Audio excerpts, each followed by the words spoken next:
I have eczema, and recently my skin has been actually under control, and this is what I have been doing.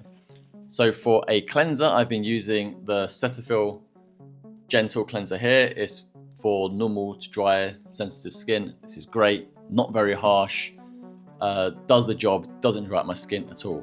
Straight after that, I've been using a body lotion actually for my face, but it contains 5% glycolic acid, 5% lactic acid, and 1% salicylic acid, as well as ceramides and like vitamin B and whatever. So that's this one, and this has actually been really, really good. Even though it's a body cream, I have been using it on my face, and it's actually been really nice.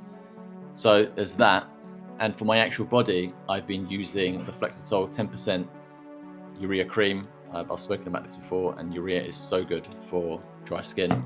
Highly recommend it. So that's my creams, and they have been doing really good. I actually haven't been using Vaseline, which is something I really recommend for people who have eczema.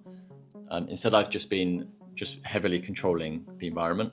So I always try and make sure that the humidity where I'm at is around 60% and not below. And also the temperature, I try to have about 24 and above. Now at the moment in England, it is summer, so this is all very possible. But as it gets into the winter, obviously that's going to fall apart.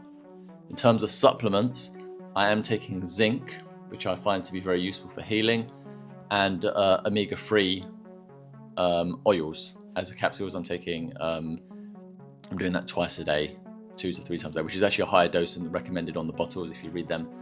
But I've always found omega-3s to be probably one of the most useful supplements for me. And so if you have eczema, definitely give that a go.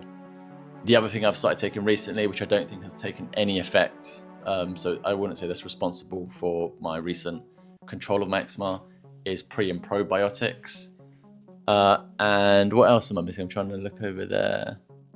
Oh, I have been taking histidine. So histidine is something I'll talk about in another video, but supposedly by taking it, you can increase flagerrin protein, which is something that's deficient in people with eczema.